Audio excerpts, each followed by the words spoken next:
ഒരു ചെറുകിട ബിസിനസ് നടത്തുന്ന ഒരു വ്യക്തി, അദ്ദേഹത്തിന്റെ ഭാര്യ, മകൻ, ഇങ്ങനെ ഇവർ നല്ല സന്തോഷത്തോടു കൂടി ജീവിക്കുന്നതിനിടയിൽ അദ്ദേഹം പെട്ടെന്ന് മരണപ്പെടുകയാണ്. കുറച്ച് ദിവസങ്ങൾ കഴിഞ്ഞ് ഈ കുടുംബം വല്ലാത്ത പട്ടിണിയിലായി, വല്ലാത്ത പ്രയാസത്തിലായി. അങ്ങനെ കുറച്ച് ദിവസങ്ങൾ വീണ്ടും കഴിഞ്ഞു. ഭാര്യയ്ക്ക് ഈ സേഫിന്റെ ഉള്ളിൽ നിന്ന് ഒരു ഡയമണ്ടിന്റെ നെക്ലസ് കിട്ടി. ഈ നെക്ലസ് മകന്റെ കയ്യിൽ കൊടുത്തിട്ട് പറഞ്ഞു, നീ അങ്കിളിന്റെ ഷോപ്പിൽ ഇത് കൊണ്ടുപോയി കൊടുത്തിട്ട് അതിനൊരു പൈസ വാങ്ങിയിട്ട് വരാൻ പറഞ്ഞു. അങ്ങനെ ഈ മകൻ നെക്ലസുമായി അങ്കിളിന്റെ ഷോപ്പിലേക്ക് ചെന്നു. അങ്കിള് ആ നെക്ലസ് എടുത്തിട്ട് നന്നായിട്ട് എക്സാമിൻ ചെയ്തതിന് ശേഷം അദ്ദേഹം പറഞ്ഞു, ഇപ്പം മാർക്കറ്റ് ഡൗൺ ആണ്, നീ അമ്മയോട് ചെന്ന് പറയും, നമുക്ക് മാർക്കറ്റ് കുറച്ചുകൂടി പ്രൈസ് കൂടുതൽ കിട്ടുന്ന സമയത്ത് വിൽക്കുകയാണ് നല്ലത് എന്ന് പറഞ്ഞു. എന്നിട്ട് അദ്ദേഹം പറഞ്ഞു, നാളെ തൊട്ട് നീ ഷോപ്പിലേക്ക് വന്നാൽ നിനക്ക് ഇതിനെക്കുറിച്ചൊക്കെ പഠിക്കാം, ഞാൻ അതിനൊരു ശമ്പളം തരാം, കുടുംബത്തിന് നിനക്ക് കോൺട്രിബ്യൂട്ട് ചെയ്യാൻ പറ്റും എന്ന് പറഞ്ഞു. അങ്ങനെ ആ കുട്ടി അത് സമ്മതിച്ചു.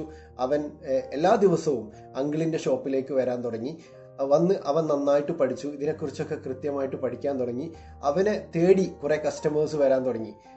അങ്ങനെ ഒരു ദിവസം ഇവൻ എക്സ്പേർട്ടായി എന്ന് കണ്ടപ്പോൾ അങ്കിള് പറഞ്ഞു, ഒരു കാര്യം ചെയ്യും, ഇപ്പോൾ മാർക്കറ്റ് നല്ല ഹൈ ആണ്, നീ അമ്മയോട് ചെന്നിട്ട് പറയും, എന്നിട്ട് ആ നെക്ലസുമായിട്ട് വന്നാൽ മതി എന്ന് പറഞ്ഞു. അങ്ങനെ പിറ്റേന്ന് അവൻ വീട്ടിലേക്ക് ചെന്ന് അമ്മയോട് കാര്യം പറഞ്ഞു.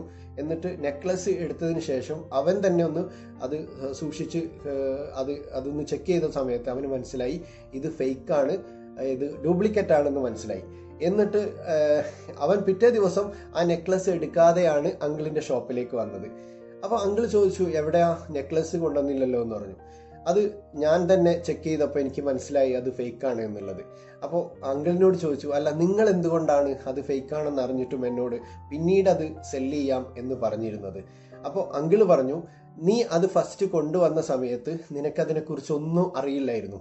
അപ്പൊ ഞാൻ നിന്നോട് പറയാണത് ഫേക്കാണെന്ന് പറഞ്ഞു കഴിഞ്ഞാൽ നീ ചിന്തിക്കും ഞാൻ നുണ പറയാണ്, ഞാൻ നിന്നെ പറ്റിക്കുകയാണ് എന്നൊക്കെ നീ ചിന്തിക്കും. അതുകൊണ്ടാണ് ഞാനത് പറയാതിരുന്നത്. ഇപ്പൊ നിനക്ക് തന്നെ അത് കൃത്യമായിട്ട് പഠിച്ചു, നീ അതിനെക്കുറിച്ച് മനസ്സിലാക്കി, നിനക്ക് തന്നെ തിരിച്ചറിയാനുള്ള ഒരു കഴിവ് വന്നു എന്ന് പറഞ്ഞു. ഇത് ഒരു കാര്യത്തെക്കുറിച്ചുള്ള കൃത്യമായിട്ടുള്ള അറിവ്, അത് നിസ്സാരമല്ല. നമുക്ക് ഏത് കാര്യത്തെക്കുറിച്ചും നമുക്ക് ഇഷ്ടപ്പെട്ട ഒരു കാര്യത്തെക്കുറിച്ച് അറിയാൻ ഇന്ന് ഒരുപാട് ഓപ്പർച്യൂണിറ്റീസ് ഉണ്ട്.